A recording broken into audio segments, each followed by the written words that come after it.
오늘 우리들에게 주신 주님의 말씀은 신약성경 야고보서 2장 8절입니다. 신약성경 야고보서 2장 8절 말씀입니다. 함께 봉독하도록 하겠습니다. 너희가 만일 성경에 기록된 대로 내 이웃 사랑하기를 내 몸과 같이 하라 하신 최고의 법을 지키면 잘하는 것이거니와. 아멘. 주님 앞에 말씀을 부탁하여 엎드릴 때에 이런 말씀 제목을 주셨습니다. 사랑하면 행복해지느니라. 같이 한번 따라해 주시면 고맙겠습니다. 사랑하면 행복해지느니라. 아멘. 7월달 성령이 주신 우리 교회 주제가 하나님을 바라라 그가 이루시리라, 이 말씀이잖아요. 그러면 하나님을 바라는 것의 첫째가 하나님을 사랑하기에 영혼들과 이웃들을 사랑하는 것이다, 이렇게 말씀을 주셨습니다. 한마디로 사랑이라고 하는 것은 우리의 삶 속의 한 부분과 행위가 아니라 하나님을 앙망하고 사모하고 동행하는 가장 중요한 것. 그래서 우리가 하나님을 바라볼 때 그 하나님은 누구신가? 그 하나님은 내게 무엇을 가르치시는가? 바로 이 부분이 사랑이라고 하셨습니다. 성령께서 불러준 사랑의 정의를 여러분에게 말씀을 드리면, 사랑이란 선한 영혼의 성향이며 사람 기쁨의 뿌리이며 하나님과 함께하는 성전이다. 사랑은 그 대상을 기뻐하며 용납하고 돕기 위해 자기를 드리는 헌신이다. 그러므로 사랑은 자기를 복되게 하며 사람들에게 평화와 선의를 받게 하며 하나님의 임재와 나라와 뜻을 이루게 하는 거룩한 능력이다, 이렇게 불러주었습니다. 그리고 오늘 이것이 설교 전체입니다. 자, 우리가 사랑은 구체적으로 무엇을 어떻게 하는지는 다 잘 알고 있어요. 그래서 첫째가 사랑의 근본에 대해서 성령은 말씀을 해주셨습니다. 자, 사랑의 근본이 뭐냐? 그 중에 첫째가 선한 영혼의 성향이라고 했습니다. 선한 영혼의 성향. 그러면 사랑을 통하여 이 사람의 영혼이 선한지 악한지 이게 나누어지고 구별된다는 말씀입니다. 한마디로 사랑을 기뻐하고 사랑하기에 힘을 쓰는 사람은 어떤 사람? 하나님을 향하고 하나님을 닮아가는 선한 영혼이에요. 그러나 바쁘다, 힘들다, 어렵다, 괴롭다, 그래서 이기적으로 혹은 죄악으로 혹은 육신의 정욕과 세상으로 치우쳐 살아간다면 그 영혼은 하나님 앞에 본질적으로 선한 영혼이 아니다. 이 말씀이 두려웠어요. 우리가 무엇을 선택하고 마음 먹고 행동하든 그것은 우리가 하나님 앞에 자기를 드러내는 것과 같다는 거예요. 사랑이란 단지 약간의 동정, 사람에게 베푼 약간의 호의, 이게 아니라 내 영혼의 본질이 무엇인가를 이루고 나타내는 것이다라고 했습니다. 그러므로 주님이 이런 말씀을 하나 하셨죠. 어떤 사람이 강도를 만나서 피 흘리고 죽어갈 때 신앙이 좋다 하고 다른 사람들을 가르치기까지 하는 레위인과 제사장이 지나갑니다. 여러 가지 이유가 있겠습니다만은 이 사람을 돕고 구원하는 일이 자기들에게 무척 부담이 되거나 혹은 싫었습니다. 그러므로 레위인도 그냥 못 본 채 하고 지나갔고 제사장도 못 본 채 하고 지나갔습니다. 하지만 당시 유대인들이 멸시하는 사마리아 사람 하나가 지나가다가 불쌍히 여겨 쫓아갑니다. 그리고 그 사람을 응급처치에 치료해서 자기 짐승에 태워서 마을에 데려갑니다. 거기서 먹고 쉬고 치료받게 하며 모든 비용을 다 대어줍니다. 그리고 주인에게 부탁하기를 혹시 부비가 더 들면 내가 돌아올 때 갚을 터이니까 이 사람 그냥 보내지 마십시오. 다 치료되고 힘을 얻어 돌아갈 수 있도록 도와주십시오. 하고 떠나갔다. 자, 이 말씀에서 우리가 무엇을 봅니까? 악한 영혼의 성향은 어떻게 살아가는지, 선한 영혼은 무엇을 기뻐하고 무엇을 행하는지 주님이 구별하신 거예요. 오늘 우리들에게 주님을 사랑하기 때문에 사람들에게 베풀고 위로하고 나누고 섬기는 이 사랑, 만약 그것을 여러분이 기뻐하십니까? 그래서 그것을 삶의 목표로 실천하고 계십니까? 여러분은 주님이 인정하는 선한 영혼이 맞습니다. 두 번째는 이 사랑의 근본으로 사람 기쁨의 뿌리라고 했습니다. 즉 기쁨이란 다른 말은 행복이에요. 인간에게 행복하다라고 할 때는 여러 가지의 기쁨이, 모든 부분에 기쁨이 넘치게 됩니다. 그래서 기뻐하려는 것이 바로 행복 그 자체인데, 그러면 사람은 이 기쁨의 뿌리가 어디에 있느냐 이 말이에요. 타고났다? 만들어졌다? 아니랍니다. 사랑을 하는 데 있다라고 했습니다. 그래서 여러분과 내가 진리를 따라서 섬기고 구제하고 돕고 위로하고 선의를 품고 그리고 나를 희생하여 제공하고 이렇게 사랑을 한다. 그러면 왜 행복한가? 사랑은 분명 수고이고 희생이고 나눔인데 이기적인 인간의 마음에 맞지 않아요. 그런데 사랑을 하면 기쁨이 있고 두려움이 떠나가고 만족이 와요. 그것을 성령께서 이렇게 일러주셨어요. 사랑하는 사람의 심령에 죄의 저주성이 제거되고 에덴의 회복이 일어나기 때문이다. 이렇게 일러주시는 거예요. 즉 여러분과 내가 죄인이에요. 그리고 그 죄의 세력은 모든 슬픔과 고통과 악한 그리고 죽음과 지옥의 저주가 우리에게 와 있어요. 그래서 살면서 슬픔이 더하고 고통이 더하고 허무가 더한 이유가 죄로 말미암는 저주가 인간에게 와 있기 때문입니다. 그런데 마치 아담과 하와가 범죄하고 에덴에서 쫓겨난 것, 그 뒤로 그 사람들의 인생에는 에덴에 복락이 없었어요. 우리들도 마찬가지라 그 말이에요. 그러나 하나님 은혜 아래 에덴의 회복, 그 거룩한 기쁨의 회복이 왜 일어나느냐? 저주의 상태가 없어진답니다. 사랑하는 사람들에게. 이것이 사랑의 위대함이에요. 사랑은 하찮은 것 같거나 혹은 심하게 말하면 속된 것 같거나 혹은 쓸데없는 것 같이 보여줄 수도 있어요. 그런데 영적 세계, 하나님의 진리의 세계에서 사랑이라는 것은 어떤 일이 벌어지가? 내 안에 오만과 죄악들이, 그리고 그것으로 오는 불행과 염려와 두려움들이, 탐심과 질투와 갈등들이, 이런 것들이 어때요? 소멸이 되기 시작을 해요. 그러면 하늘나라를 요한계시록 21장 3절 4절에 말하는데, 난 처음 이 말씀을 대할 때 이거보다 좀 더 극적이고 엄청난 표현이 있을 텐데 어떻게 이렇게 성경에 말했을까 했었어요.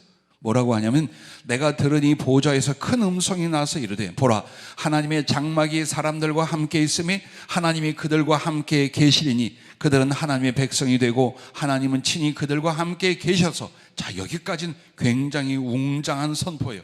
근데 이렇게 말합니다. 하늘에서 여러분이 뭘 겪느냐? 모든 눈물을 그 눈에서 닦아주시니 다시는 사망이 없고 애통하는 것이나 곡하는 것이나 아픈 것이 다시 있지 아니하리니 처음 것들이 다 지나갔음이라라. 그 눈에서 눈물을 닦아주니 사망도 없고 애통하는 거다 곡하는 거나 아픈 것이 없다. 즉 사람이 겪어 살아가는 모든 슬픔과 고통이 제거된 것이 하나님의 나라다. 왜 그럴까요? 요한계시록 22장 3절부터 보면 다시 저주가 없으며, 다시 저주가 없으며. 왜? 하나님 나라는 하나님의 완전한 그리고 영원한 사랑의 나라예요. 거기에 들어온 영혼들도 먹고 마시고 기획하고 수고하고 희망하는 게 다 뭐냐? 하나님의 사랑의 지혜와 거룩한 능력, 그것으로 서로를 사랑하는 바로 이 나라예요. 그래서 거기는 다시 그리스도의 보혈과 함께 사랑으로 말미암아 저주가 없으며 하나님과 그 어린 양의 보좌가 그 가운데 있으리니 그의 종들이 그를 섬기며 그의 얼굴을 볼 터이요 그의 이름도 그들의 이마에 있으리라. 다시 밤이 없겠고 등불과 햇빛이 쓸데없으니 이는 주 하나님이 그들에게 빛이심이라. 그들이 세세토록 왕노릇하리로다. 이 말은 죄가 소멸되고 그 죄성으로 오는 저주가 인간에게 고통과 두려움, 슬픔과 절망, 바로 이런 것에 빠져 살게 만든다. 그런데 이 거룩한 하나님의 은혜의 애단의 회복이 어디서 일어나느냐? 주님 때문에 사람을 사랑할 때, 영혼들을 사랑할 때 일어난다는 거예요. 그러니까 이 속에 슬픔이 극복되고 고통이 소멸되고 나의 악함이 완화되고, 한마디로 하나님 안에서 하나님이 주시는 그 거룩한 기쁨과 만족이 샘솟듯한다 이 말이에요. 이것을 가르쳐 주님은 너희 안에 사랑으로 말미암아 에덴이 회복되었기 때문이다. 할렐루야. 여러분은 그 아름다운 하나님의 에덴의 회복이 사랑을 통해 충분히 넉넉히 일어날 수 있기를 바랍니다. 사랑은 모든 두려움을 내어 쫓는다는 말씀에서요. 왜 그럴까요? 사랑하는 사람은 죽음이 두렵지 않아요. 사랑하는 사람들에게는 고난이니 수고니 희생 따위가 그들에게 위협이 되지 않아요. 이 사랑을 행하는 그 행위와 가치에 대하여 너무나 크고 위대한 것을 가지고 있어요. 그리고 진정 한 영혼은요 사랑을 위해 만들어졌어요. 그렇기 때문에 하나님도 만나고 에덴의 회복도 일어나고 마음속에는 근본적 기쁨이 충만하게 되더라. 다른 걸로 안 돼요. 돈으로도 안 돼요. 애정으로도 안 돼요. 인간관계로도 안 돼요. 재수 좋아서도 안 돼요. 오직 진리를 따라 사랑하는 이 일에 있음을 믿으시기 바랍니다. 사랑의 근본 세 번째는 이렇게 설명을 해 주셨어요. 하나님과 함께하는 성전이라는. 요한일서 4장 7절 8절 말씀에 보면 사랑하는 자들아 우리가 서로 사랑하자. 사랑은 하나님께 속한 것이니. 보세요. 사랑은 하나님께 속한 것이니. 사랑하는 자마다 하나님으로부터 나서 하나님을 알고 사랑하지 아니하는 자는 하나님을 알지 못하나니 이는 하나님은 사랑이심이라. 자, 이거 기가 막힌 진리의 말씀 보세요.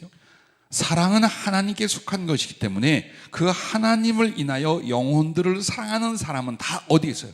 하나님으로부터 난 사람들이요, 하나님을 아는 사람들이요, 하나님께 속한 사람들. 그런데 교회를 다니고 예수를 믿는다 할지라도 사람을 사랑할 줄 몰라. 인간적인 이익의 관계를 위해서는 사랑할 줄 아는데 진리를 쫓아 사람을 섬기고 기뻐하고 사랑하고 대접하고 이게 안 일어나요. 왜? 아직 하나님께 속한 게 아니랍니다. 하나님을 알지 못하고 하나님께 속하지 않았어요. 만약 여러분이 하나님께 속했다면 이 안에서 뭉클뭉클 하나님의 기뻐하는 속성과 성품이 나오게 돼 있어요. 힘든 세상에서도, 아픔과 억울한 고통 안에서도 절대로 변하지 않는 가장 아름답고 깊은 가치는 사랑할 수 있는 것들이에요. 그래서 여러분과 내가 주여 오시옵소서, 주의 이름으로 예배를 드립니다, 믿음을 고백합니다. 그런데 영혼에 대한 사랑은 없어. 그러면 이 모든 건 하나님 앞에 위선이 되어버려요. 위선이 돼요. 여러분과 내 속에 사람을 향하여 악을 품고 있습니까? 멸시를 합니까?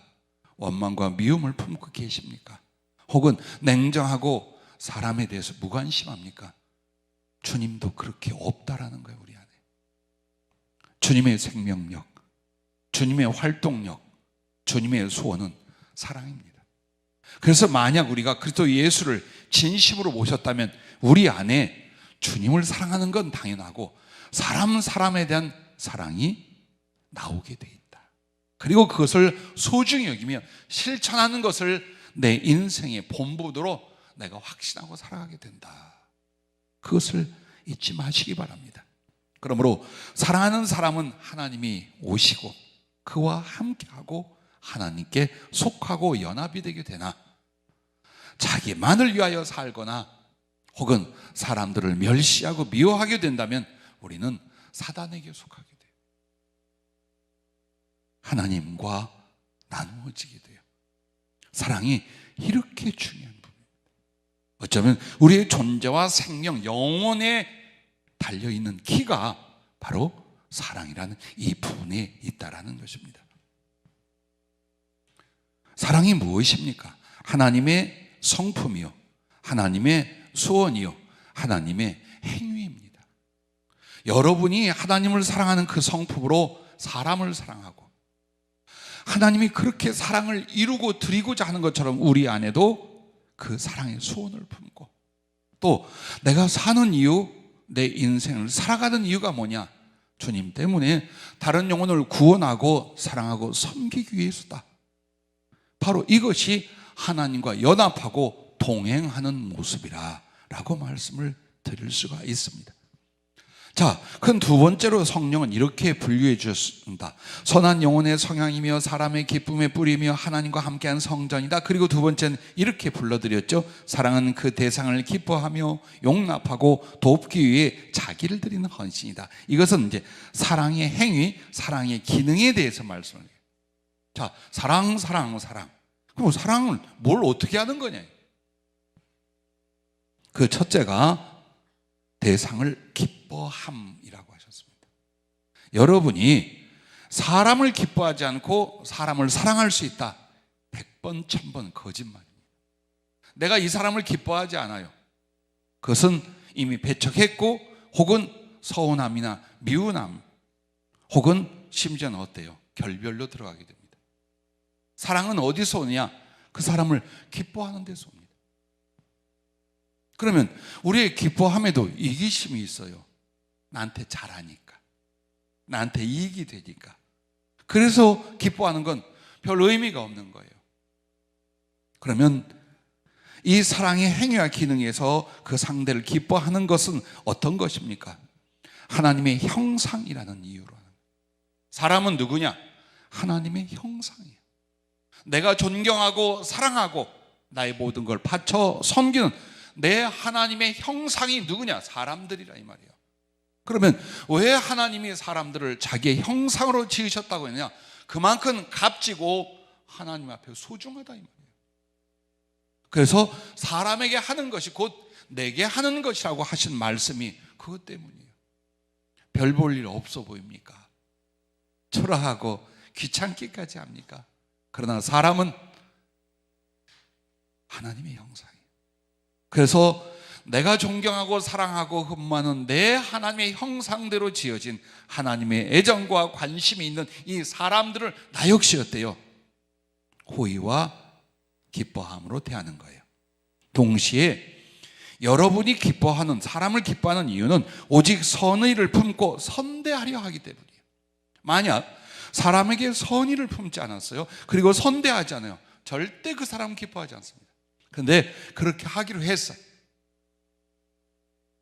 못났던, 형편없던, 어떻게 생겼던, 출신이 무엇이든 전에 나와 무슨 관계 상관없이 그 사람을 기뻐하게 됩니다. 또한 여러분과 나에게 사랑이란 사람을 볼 때 사랑스러운 면을 먼저 보게 돼 있어요.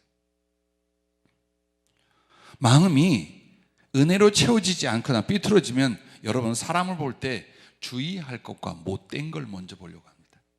그래서 시비하거나 조심하거나 비난합니다. 이건 못된 게 아니라 못돼 처먹은 마음이에요. 하지만 그저 평범하지만 하나님의 은혜와 사랑이 있는 사람은 사람을 볼 때 그의 장점, 칭찬할 수 있는 거, 사랑스러운 면 먼저 봅니다. 그걸 먼저 보면 그 사람이 어때요? 내게 기뻐, 좋아, 호의를 품게 되는 거예요. 그러므로 성경에서 사람들, 나그네를 대접하다가 부지중에 천사를 대접한 사람들이 있느니라. 히브리서에 보면 그래요. 누구예요? 아브라함이에요. 아브라함의 창세기 18장에 보면 굉장히 날이 무더웠습니다. 먹을 것도 마실 것도 없는 사막 벌판 지역에 텐트를 치고 우거할 때였어요. 근데 저 멀리에 세 사람이 오고 있었어요. 그때 이미 천사다, 하나님이다 발견하고 확인 못했어요. 그냥 사람의 모습, 나그네의 모습으로 지나가고 있는 거예요. 쫓아갔어요. 그리고 크게 인사를 하면서 그들을 자기 집으로 초청해서 좀 씻고 쉬고 내가 얼른 음식을 준비할 테니까 좀 먹고 그리고 갈 길을 가십시오. 이게 바로 사람을 기뻐하는 모습이에요. 계속 희죽희죽 웃어주는 게 기뻐하는 게 아니에요. 뭔가 주고 싶어, 도와주고 싶어, 가까이 하고 싶어, 교제하고 싶어. 그 모습이에요. 여러분, 사람이 다 악하다고 보지 마십시오. 위험하다고 보지 마십시오. 사람 안에 아름다운 것이 많이 있어요. 그래서 우리가 그것을 믿고 사람을 가까이 하는 것, 혹은 기뻐하며 호의를 품는 것, 그 뒤에 사랑이라는 행위와 그리고 관계가 만들어집니다. 그래서 여러분은 사람 보며 흘겨보지 마세요. 무시하지 마세요. 언제나 저는 하나님의 형상이요, 내가 저를 대하는 게 나의 하나님, 보이지 않는 하나님을 대하는 나의 성품과 행위다 라고 믿으시기를 바랍니다. 그리고 사람을 보면 달라 보일 거예요. 얼마나 소중한지, 얼마나 귀한지, 혹은 내가 섬기고 도와야 될 이유가 충분한 사람으로 여러분에게 보일 것입니다. 미국에 계신 우리 그 디 목사님이라는 여성 원로 목사님이 계셔요. 우리 청년들이 처음에 미국에 가서 근교에 있는 그 교회를 나갔습니다. 백인들이 거의 대부분인 교회예요. 한 400~500명 출석하는 교회인데 거기에 원로 목사님들이 몇 분 계셨어요. 은퇴 목사님도 계셨고. 근데 그 중에 한 분 여자 목사님이 디 목사님인데 이분이 어느 날 우리 청년들 멘토를 자청해 줬어요. 그래서 미국 문화 이야기, 또 영어 발음, 뜻들, 또 공부하는 거 도와주고 정말 할머니처럼 어머니처럼 자상하게 돌봐줬어요. 제가 미국에 가서 우리 청년들과 함께 초대를 받아 그분 댁에 갔어요. 근데 평생에 잊지 못할 말씀을 해요. 고맙다고, 우리 청년들을 자식처럼 이렇게 챙겨주고 돌봐줘서 너무나 감사하다라고 했더니 뭐라고 하시냐면 이러는 거예요. 당신의 아들들, 그렇게 표현한 거예요. 당신의 자식들, 우리 청년들을 사랑하는 건 너무나 쉬워요. 왜? 정말 사랑스러우니까. 펑펑 울 뻔했어요. 저쪽 가서 눈물 닦고 왔어요. 당신은 우리 청년들을 사랑하는 게 너무 쉽대요. 그러면서 하는 말이 왜? 사랑스럽다는 거예요. 말이나 행위나 모든 게 너무 사랑스럽다. 그 사랑하는 게 너무 쉽다 그래요. 그 은혜를 갚아야 되는데 제가 미국 한번 못 가고 지금 이러고 있습니다. 여러분, 그렇습니다. 사람을 보면서 시비 걸려 하고 판단하려 하지 마세요. 그냥 거룩한 호의를 품고 기뻐할 수 있기를 바랍니다. 여기서 나의 심령도 인간관계 안에서 사랑은 시작이 되는 줄로 믿습니다. 두 번째는 대상을 용납함입니다. 자, 용서와 용납이라는 건 달라요. 용납이라는 건 용서보다 더 커요. 그럼 용납한다는 건 뭘까요? 이해와 배려심이에요. 그 사람을 있는 그대로 받아주는 거예요. 그래서 이해하고 배려해주고 그 다음에는 허물을 덮어주는. 어느 날 기도할 때 주님이 이런 말, 사랑 중에 제일 깊은 게 무엇인 줄 아느냐 그래요. 무엇이옵니까? 목숨을 형제를 위해 바치는 것이라고 미리 생각을 했죠. 근데 이렇게 말씀을, 남의 허물을 덮어주는 것입니다. 왜? 그것은 내게 이익이 없어요. 그것은 어쩌면 그 허물이 나를 향하여 있었던 것인지 몰라요. 즉 원수인지 몰라요. 그러므로 허물을 덮어주는 사랑이 뭐냐? 원수를 사랑하는 사랑으로 이어지는 거예요. 그러므로 말미암아 어떤 사람에 대하여 품어 함께하는 것, 이것이 용납입니다. 배척하고 돌려세우고 편가르고 여기에는 사랑이란 없어요. 품는 거예요. 가슴에 받아 품어 이해하고 배려하고 혹 허물이 있으면 덮어주고, 그래서 나의 작은 사랑 안에서 자랄 수 있도록, 힘을 얻을 수 있도록, 회복될 수 있도록, 성장할 수 있도록, 그래서 내가 모판이 되고 밭이 되어주는 것, 그게 바로 사랑에 대하여 용납함이라고 하셨습니다. 무엇을 조금 전해주고 잠깐 친해지고 이게 아니라는 거예요. 누가 이렇게 합니까? 우리 예수님이 우리를 그렇게 했어요. 참 이쁘고 잘나고 지혜롭고 선하고, 아니요, 그냥 이런 단어 하나가 생각이 나요. 무지리. 모든 부분에서 무지리, 모지리 같은 나예요. 근데 주님은 언제나 기뻐하시고 품어. 한 번도 그분과의 만남과 거룩한 교제 안에서 나를 밀쳐내시는 걸 본 적이에요. 책망을 하실 때 끌어안고 책망하고, 언제나 당신은 이해하고 배려하고 덮어주시고 희망을 주는 분이었어요. 그게 사랑이에요.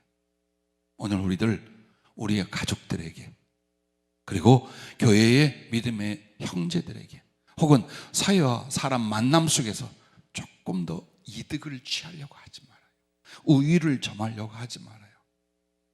자존심을 세워서 나를 드러내려고 하지 말아요. 그냥 사랑이 무엇인가, 하나님이 일러주신 진리를 따른 사랑이 무엇인가를 자꾸 품고 훈련해 나갈 수 있기를, 이것이 진정한 행복인 줄로 믿습니다. 자, 이 사랑의 행위나 기능에 대한 이야기를 하고 있어요. 세 번째는 대상을 돕기 위해 헌신하는 거예요. 헌신하다, 나의 몸을 드리다. 제일 중요한 사랑의 헌신이 여러분에게 있어요. 부모 되니 자식이 어떻던가요? 어미 되어 내 뱃속에서 꿈틀대며 자라나는 내 피와 살로 내 모든 마음과 가슴을 먹고 자라는 이 애기, 출산했어요. 나보다 더 소중히. 그리고 부모가 되는 순간 인생은 바뀌어요. 부모가 되기 전 나와 우리를 위해 살아요. 부모가 되자 자식을 위해 살아요. 근데 자식놈들이 이거 잘 안 믿습니다. 부족하고 속상한 건 많이 생각해도 부모가 되기 전에는 잘 몰라요. 그런데 부모가 되는 사람이 정상이라면 분명히 헌신을 합니다. 철저한 헌신을 합니다. 자식을 위하여. 왜? 하나님께 받은 거예요. 하나님이 만드신 거예요. 그래서 사랑은 그 대상을 위하여 자기를 드리는 헌신이라는 말이 부모가 되면서 자식한테 그렇게 해왔잖아요. 혹은 사랑하는 아내와 남편을 위하여 그렇게 해왔잖아요. 근래 사회에서 의인이라는 타이틀을 걸어요. 미국에서는 영웅이라는 타이틀을 걸어요. 다른 사람을 구조하거나 희생을 해서 살렸을 경우 그런 이야기를 해요. 얼마 전에도 찬물에 빠진, 바닷물에 빠진 사람을 살리기 위해서 옆에서 배를 고치고 있던 선장이 뛰어들어요. 이 사람은 몸에 큰 다친 게 있어 수술한 지 얼마 안 돼, 수영도 못하고 바다에 들어가면 안 돼. 근데 물에 빠진 사람이 허우적이면 못 나오는 거예요. 아무런 망설임 없이 달려들었어요. 그가 나와 무슨 상관이 있든 없든 이 사람을 살리려고 달려들었어요. 그렇게 해가지고 이 사람을 건졌는데, 실제로 이 사람 건져낸 그 선장은 몸에 큰 수술을 해서 지금 겨우겨우 움직이고 있는 상태였어요. 순직한 소방관 이야기 마음 아팠었잖아요. 사람들 다 구조해 내보내고 대원들부터 먼저 내보내고 마지막 나오려다가 그렇게 순직을 했어요. 그렇게 해요. 그거 누가 시켜서 했어요? 법이나 제도나 쇠사슬이 사람을 그렇게 묶어놓나요? 아니요. 사랑이라는 것이 그렇게 만드는 거예요. 가슴에 있던 사랑이 아무 이유도 없이 모르는 사람을 위하여 거룩한 용기를 가지고 자기를 헌신하는 모습들을 봅니다. 타이타닉호가 침몰할 때에 굉장히 아름다운 이야기가 있었어요. 실화가. 크리스찬이 대부분인 오케스트라 단원들이 그 배를 타고 가는데 배가 침몰하는 거예요. 자기들부터 살려고 뛰어내려야 할 판에 그들은 찬송가를 연주하기 시작했어요. 왜?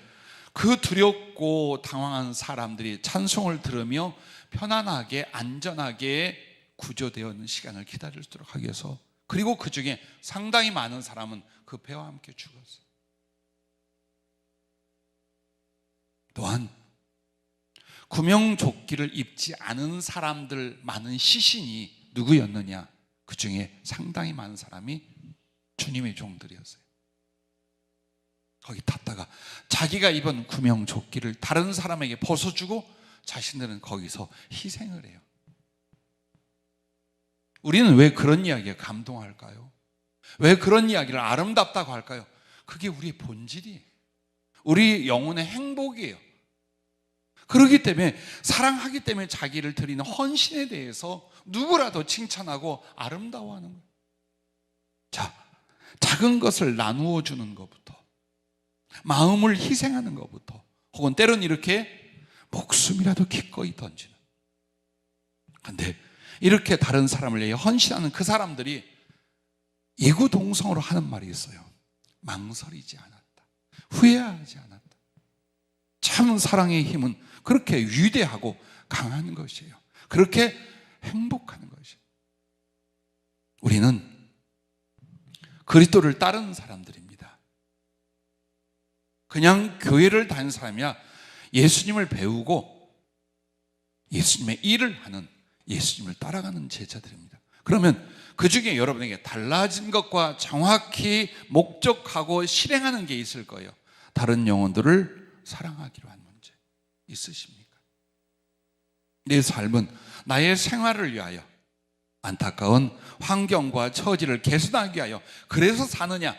아니면 더 많은 걸 모으고 더 나은 삶을 위해 사느냐?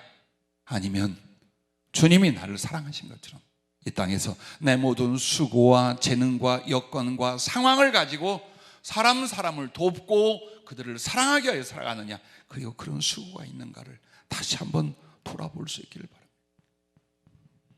마지막 큰 세 번째는 이 말씀입니다. 그러므로 사랑은 자기를 복되게 하며 사람들에게 평화와 선의를 받게 하며 하나님의 임재와 나라와 뜻을 이루게 하는 거룩한 능력이다 란 이 세 번째 부분이 어떻게 설명이냐? 사랑의 열매라고 하셨습니다. 사랑을 해서 거두는 열매. 사랑은 희생이요, 사랑은 수고요, 사랑은 나눔이요, 없어지는 것이 아니라 거룩한 열매가 맺힌다는 겁니다. 그 첫째 열매가 뭐냐? 자기를 복되게 하는 거예요. 자기를 복되게 하는 거예요. 부모 잘못 만나 불행하게 됐어. 많은 재능이 없어서 참 힘들게 살아.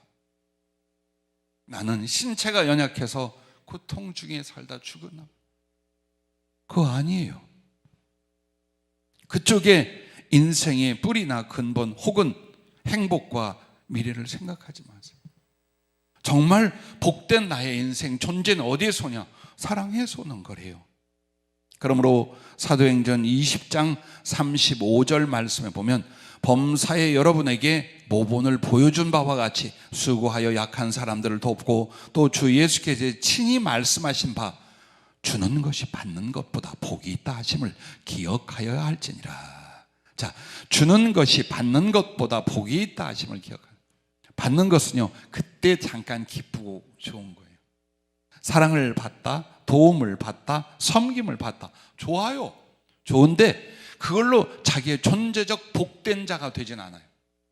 그리고 말할 수 없는 행복으로 살지 않아요. 받은 사람으로는 그걸 인하여 기쁘고 행복하려면 더 받아야 돼. 더 많은 걸 받아야 돼. 근데 그 받는 게 줄면 행복도 소멸돼요. 하지만 주님 때문에 사랑을 주는 사람들은 어떻습니까? 사랑에 있어 가장 복된 건, 사랑은 그리스도를 배우고 닮고 따라가는 영성의 가장 장성함을 이루는 것이래요. 어느 것으로도 안 돼요. 성경의 지식 가지고 될까요? 삶의 어떤 사업이나 직업이나 일들을 통해 될까요? 내가 예수님을 배우고 닮아? 그를 따라가는 내 영혼과 그 영성의 거룩한 고상한 장성이 일어나? 안 일어납니다. 절대로 안 일어납니다. 딱 하나예요. 사랑으로 말미암아 사랑 안에서 참된 것을 하여. 바로 이 부분입니다. 그러므로 에베소서 4장 15절에 보면 오직 사랑 안에서 참된 것을 하여 범사에 그에게까지 자라지라. 그는 머리니 곧 그리스도라. 자, 이 부분이에요. 여러분이 영성이라는 말 많이 쓰잖아요. 영성이 뭘까요? 하나님을 경외하는 거예요. 그리고 내가 육신과 세상의 사람이 아니라 진리와 성령의 사람이 되어가는 거예요. 그렇게 해서 예수 그리스도의 성품과 삶을 닮아가고 그 안에서 만들어지는 거예요. 이게 영성이에요. 즉 한마디로 영혼의 그리스도를 향한 장성한 분량의 이름, 이 부분이 이것으로 세상에서와 하늘에서 나의 지위와 상급과 사랑과 영광이 결정이 돼요. 근데 그걸 뭘로 하느냐? 주님 때문에 사람을 사랑하는 그 가슴과 행위와 인생을 통해 이루어진다, 그 말입니다. 그래서 우리를 향하여 사랑하는 자가 복이 있다는 게 바로 그 말씀이에요. 그뿐만인가요? 여러분이 정말 주님의 이름으로 사랑하고 수고해봐요. 주님의 기쁨이 내 안에서 일어나요. 성령의 위로가 있어요. 그래서 여러분이 살면서 참 인생의 의미가 없어, 행복이 없어. 잘 보세요. 사랑 안 하고 있어요, 요즘. 사랑의 마음, 사랑의 감정, 사랑의 수고, 사랑의 비전, 그거 뒤로 내려놨을 거예요. 분명히 그랬을 거예요. 그러나 주님 때문에 여러분이 작은 것이라도, 그리고 계속해서 사랑하잖아요. 그러면 내가 사랑하는 것을 주님이 기뻐해서 내 안에 계신 주님이 그 기쁨이 내 성품과 감정 안에 이입이 되고 그리고 자라나게 돼요. 왜 이렇게 좋을까? 너무 행복해. 눈물 나네. 그 자기 감정에 도취된 게 아니라 내 안에 계신 주의 영이 그 사랑을 기뻐하셔요. 그래 내 안에도 그 설레임과 감동과 기쁨이 나고 성령의 위로를 받게 되는 거예요. 행복해. 참 하나님의 은혜에 감사하지, 살만하지, 이렇게 가요. 사랑하고 있다면 충분히 그런다라는 거예요.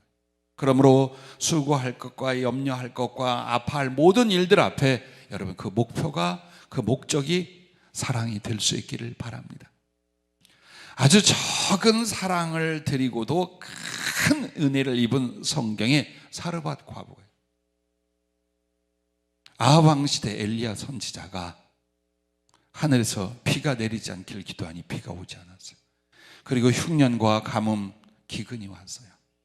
그때 하나님이 인도하신 사르밧 지역의 한 과부 집에 가게 됩니다. 근데 이 사람이 굉장히 많은 것과 부자가 아니었어요. 넉넉히 먹어 베풀고 나눌 만한 게 아니었어요. 딱 한 끼가 남았어요. 그리고 자기 아들하고 마지막 한 끼를 먹고 죽으려고 나뭇가지를 줍고, 이게 뭐야 대체? 엘리야가 순간 그러지 않았을까요? 자기를 섬기고 대접할 사람이 있어서 이 어려운 때에 네 찾아가 보라 하니까 꽤 있을 줄 알았을 거 아니에요. 내 겉옷을 벗어줘야 될 판이야 이 사람 집에. 그래도 주의 뜻과 말씀을 전했을 때에 이 사르밧 과부가 그 마지막 한 끼를 누구에게? 하나님의 종 엘리야에게 먼저 섬겨요.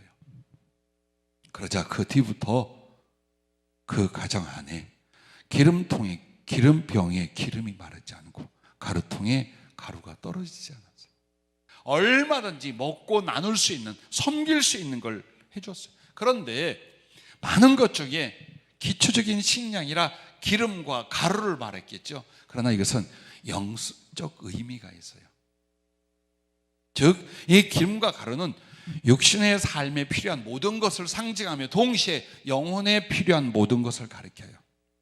가루는 떡을 만드는데 하나님 말씀에 대한 상징이에요. 기름은 성령에 대한 상징이에요. 그러므로 이 사르밧 과부가 주의 종을 대접하고 그 힘들고 어려운 상황에 섬긴 이 사랑의 행위를 인하여 그에게는 물질적으로 육신에 필요한 것들이 끝까지 채워집니다. 하지만 그것뿐이 없겠어요? 엘리야를 통하여 하나님의 말씀이 그에게 임해요. 하나님의 성령으로 말미암아 그는 아들이 살아나고 하나님을 영접하는 진리의 사람, 구원의 사람이 돼요. 자, 하나님은 여러분의 은혜를 주시기 전 꼭 간파하시는 게 있어요. 사랑할 수 있느냐? 대접할 수 있느냐? 남을 섬기고 있느냐? 이거 보십니다. 그 뒤에 하나님은 계획을 세우기도 하고 은혜를 베풀어 주시기도 해요. 절대로 은혜는 갑자기 오지 않아요. 그냥 오지 않아요. 이기심과 탐욕과 무정한 사람들에게 하나님의 은혜가 절대 오지 않아요. 여러분이 무언가 받은 은혜 때문에 섬겼을 때, 사랑할 때, 영혼을 돕고 있을 때 반드시 하나님은 여러 가지, 그러나 비교되지 않을 만큼 큰 은총과 사랑을 베풀어 주심을 믿으시기 바랍니다. 나는 여러분이 모두 사르밧 과부같이 되기를 바라진 않아요. 아들하고 죽는 날 기다리는 그 처지는 안 갔으면 좋겠고, 다만 없고 가난한 형편 중에도, 외롭고 약한 중에도 섬기고 베풀고 대접하는 것을 잊지 않기를 바라요. 왜? 그 뒤부터 올 하나님의 은혜, 그로 말미암아 주실 하나님의 큰 축복들, 바로 이 섬김과 대접과 사랑, 여기에 있다는 것을 여러분 잊지 마시기를 바랍니다. 하나님께서 우리를 들어 쓰신다면 딱 하나예요. 영혼들에게 사랑을 베풀라는. 근데 이걸 자꾸 잊어요. 하나님의 일을 이렇게 하리라, 하나님의 일을 저렇게 하리라 그래요. 근데 그 일이 뭡니까? 사람들을 사랑하는 일이에요. 구원할 자를 구원하고 양육할 자를 양육하고 도울 자를 돕고 결국 영혼을 사랑하는 일이 하나님의 일의 100%예요. 근데 속이 좁아. 맨날 지 생각만 해요.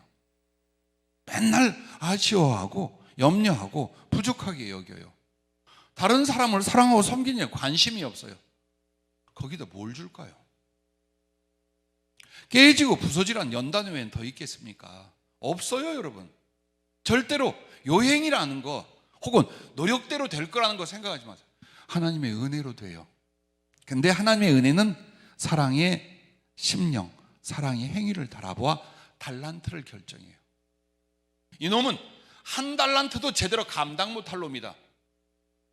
그런데 이 종은, 이 내 딸, 내 아들은 2달란트, 5달란트 주면 정말로 사랑의 10달란트를 받을 사람들이다. 내가 그 가슴을 보아서 그때부터 사랑할 수 있게끔 하게 하여 영적인 것과 물질적인 것과 육신적인 것과 인간과 환경의 이 모든 것들을 여러분에게 어때요? 달란트로 부어주시는 거예요. 즉 하나님이 누구를 쓰시고자 할 때는 쓸 수 있는 달란트를 줘. 근데 그 달란트를 주시는 크기가 어디에 달려 있어요? 사랑의 깊이와 크기에 달려 있어요. 이거 보고 하시는 거예요, 여러분. 이거 보고 하시는 거예요. 그래서 복되다는 거예요.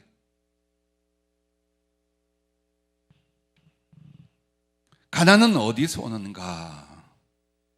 남의 도움은 받으나 베풀지 않음에서 온다. 외로움은 어디서 오는가? 사랑만 받으려 하고 사랑을 주지 않는 데서 온다. 불행은 어디서 오는가? 사랑보다 이기심을 선택하는 데서 온다. 성령이 그리 말씀해요. 그리고 당연히 머리를 조아리며 아멘 했습니다. 자, 두 번째로 사랑의 열매는 사람들에게 평화와 선의를 받게 하는, 주는 거예요, 한마디로. 오병이어를 주님이 이 사랑의 행위 혹은 사랑의 열매와 적용을 해주셨어요. 오병이어라는 것은 보리떡 5개, 말린 물고기 2마리. 이것은 예수님의 말씀과 그 은혜를 따라가다 한 어린 아이의 도시락이었어요. 어머니가 싸준 도시락이에요. 배고픈데 안 먹고 갖고 있었나 봐요. 그때에 수만 명, 수천 명의 사람들이 모여 있는데 마을과 떨어져 있거니와 거기에 온 사람들은 대부분 병든 자와 가난한 자들이라 자기 식사, 자기 간식 잘 못 챙겼어요. 아니, 있는데도 안 내놓고 있는지 몰라요. 제자들에게 먼저 먹을 걸 나눠줘라. 아, 주님, 이 벌판에서 뭘 어떻게 줍니까? 사 먹고 오라고 하죠. 아주 참 머리 잘 돌아가죠. 이 상황에 어떻게 지네들이 가서 사 먹고 다시 오라고 하죠. 똑똑해요, 제자들. 근데 주님이 이렇게 하면 네가 줘. 주님, 우리 돈이 어디 있어요? 그리고 여기서 먹이려면 200데나리온 이상 나가요. 그 말은 한 돈 1,000만 원 들어간다 이 말이에요. 응? 이거 계산하고 있어요. 그럴 때에 한 어린아이가 이거 있는데요 하고 갖고 온 게 바로 물고기 2마리, 떡 5조각이었어요. 이건 아무것도 아니에요. 이거는 한 끼도 제대로 안 될 것이었어요. 근데 주님은 그걸 가져다가 계속 나누어 제자들 먹여라, 갖다 주어라. 남자들만 5,000명이 먹고도 잔뜩 거둘 만큼 남았어요. 이 이야기가 뭘 말? 사랑이 그와 같답니다. 여러분과 내가 다른 사람을 사랑할 때 이게 얼마나 되나? 이게 뭐 대단한 것이겠는가? 아이 부끄럽고 어색해 할 수 있잖아요. 그렇지 않다는 거예요. 주의 이름으로 여러분이 베풀고 섬기는 사랑은 그 크기와 규모와 상관없이 하나님의 역사가 일어나는 거예요. 사람들 마음속에 그 사랑을 받아요. 그래서 평화와 선의를 받는데요. 그럼 선의가 뭡니까? 선한 뜻. 세상은 정말 이 악하고 무모한 세상 살만하다. 이런 사람들이 있어서 살만하다. 정말 세상에 악한 것도 있지만 너무 아름답다. 이런 사람들을 인하여 이걸 가슴에 받는 거예요. 내가 뭔데 나를 도울까? 내가 뭔데 나를 위해 저렇게 눈물로 기도할까? 그 가슴 속에 선한 하나님의 그 뜻이 그리고 깨달음이 참. 그럼 이 사람들을 어떻게 하냐? 그걸로 끝나지 않는데요. 또 자기도 더 크게 혹은 더 많이 사람들에게 받은 위로를, 받은 사랑과 대접을 나누기 시작하는 거예요. 그래서 시작은 한 줌의 떡이었을지 모르지만 계속 그 시대를, 그 나라를, 전 세계를 아우러 퍼져나가는 게 뭐냐? 오병이와 같이 사랑이라는 겁니다. 매달 10,000원이면 됩니다. 뭐 얼마면 됩니다. 이렇게 도웁시다. 그때마다 저도 그 생각, 이게 뭐 얼마나 될까? 이거 한다고 어느 아이에게 갈까? 아니요. 그렇지 않다는 거예요. 우리가 섬기고 사랑하는 모든 일들은 이와 같이 주님이 평화를 주고 선의를 주고 그것은 끝없이 나누고 또 나누는 넘치는 오병이어의 기적이 일어난다라고 하셨습니다. 그래서 여러분과 내가 등을 돌려 어딘가를 떠나갈 때 뒤에서 이런 소리를 들읍시다. 저 사람 참 좋은 사람이에요. 정말 좋은 사람이에요. 그래서 세상에 살맛이 나는 거예요.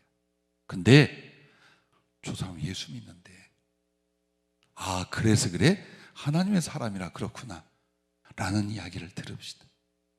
그보다 더 아름다운 전도는 없으리라 생각하고 주님께 돌릴 영광도 없으리라고 믿습니다. 저놈의 인간, 저놈의 시키. 근데 저게 교회 다니는 놈이래. 그러니까 내가 예수 안 믿어. 많이 들어본 스토리죠. 오늘부터 우리의 기도와 우리의 가슴과 우리의 수고가 모든 부분에서 모든 사람에게 그리스도의 사랑을 마음을 다하여 힘있게 나눌 수 있기를 바랍니다. 마지막 세 번째는 사랑의 열매는 하나님의 임재와 나라와 뜻을 이루게 하는 거랍니다. 어떻게 더 성령으로 충만할까요? 1. 기도 많이 해야 된다. 2. 특별한 사명을 가져야 된다. 3. 철저히 순종해야 된다. 4. 사랑을 많이 해야 된다. 어떤 걸까요? 여러분 어떤 걸까요? 자, 사지선다형으로 말씀해서 어떤 걸까요? 여러분의 대답을 다시 사지선다형으로 말할까요? 1. 안 들었다. 2. 관심 없었다. 3. 들었는데 기억이 안 난다. 4. 그냥 목사님 대답해라.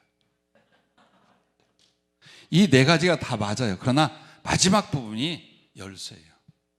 이상하다. 경건한데 기도하는데 사명인데 성령 충만이 안 와. 잘 보세요. 사랑하는 부분은 어떻게 했나요? 영혼을 끌어안고 돕는 부분은 여러분이 어떻게 했나요? 다른 사람에게 나를 드리려는 헌신은 어떻게 일어났나? 그 부분을 보세요. 그 부분을 보세요.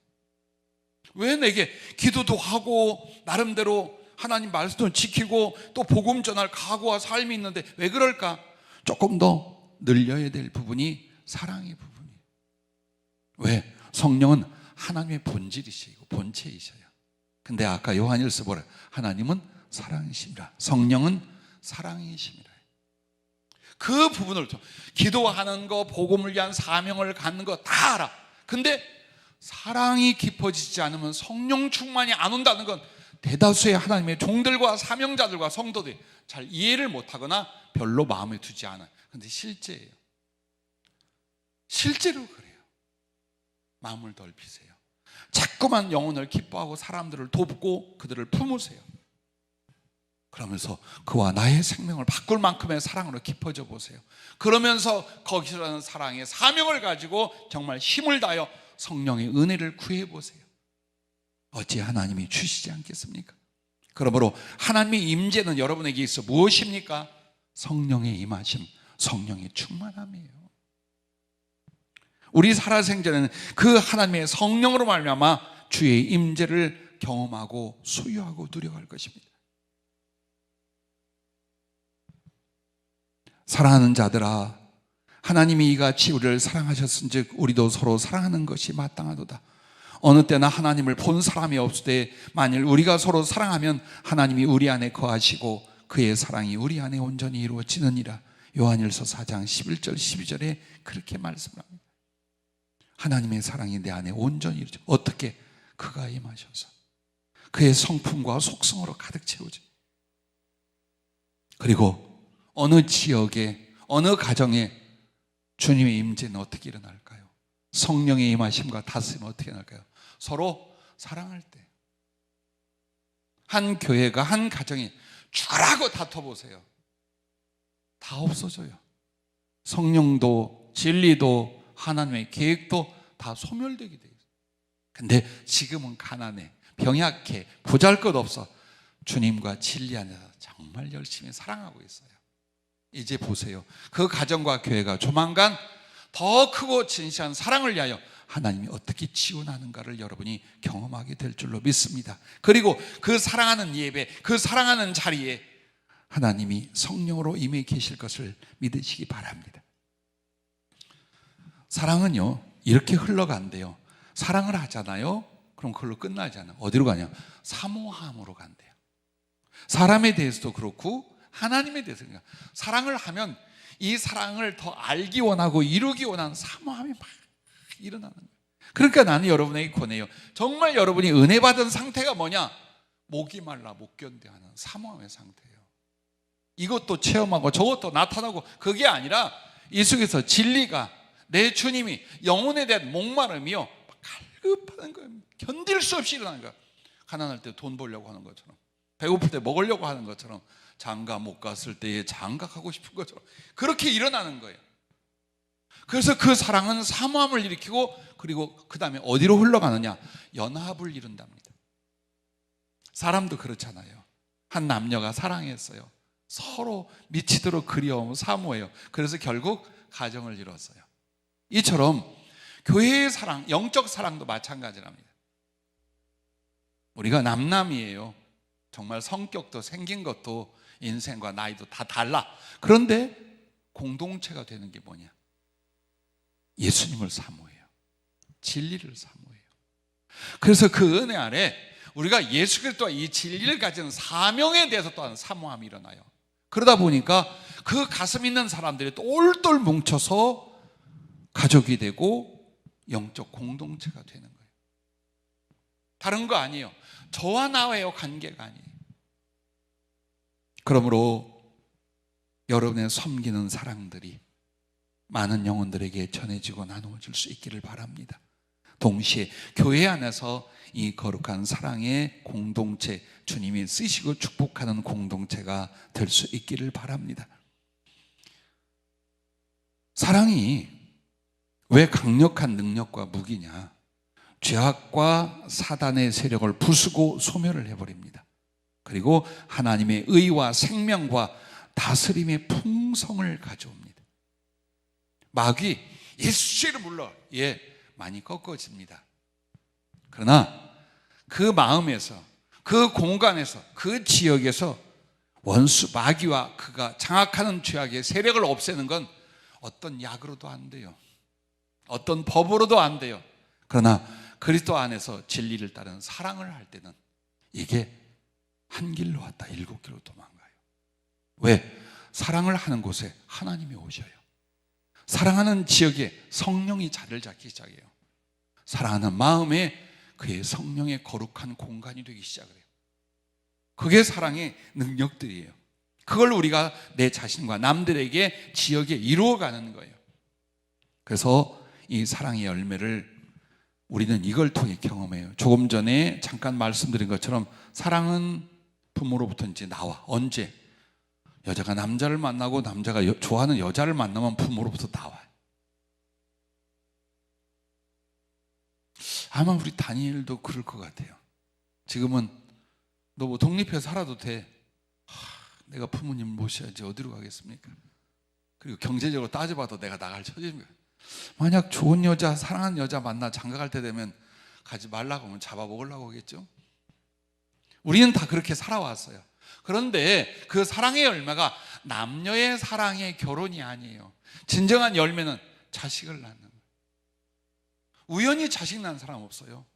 가슴속에 이 남자와 저 여자가 사랑을 했는데 그 사랑의 깊이와 열매가 내 자식들인 거예요. 자, 여기에 하나님의 생명의 주심과 잉태와 탄생과 성장의 비밀이 있답니다.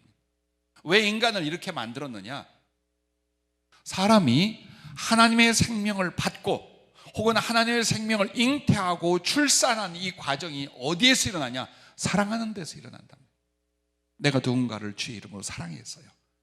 내 안에 주님의 생명이 와요. 내 사랑을 받는 그 사람이 어떻게 돼요? 내 가슴과 주님에게 사랑을, 생명을 잉태하는 자가 돼요. 그리고 자기 안에도 하나님의 사랑이 자리를 잡으면서 하나님의 생명이 들어가기 시작을 해요. 그리고 그 사랑의 깊이를 따라서 점점 이 사람 어때요? 성령으로 거듭나고 하나님의 구원을 얻게 하고 나아가 또 다른 사람에게 예수님의 사랑과 생명을 나누는 자가 돼요. 결국에 사랑은 두 사람이 합해지고 자식을 낳아 생명을 출산한 같이 우리들의 사랑 안에 하나님의 생명이 나도 모르는 사이에 임하고 나누어지고 구원은 사랑으로 말미암아 이루어지는 것이다.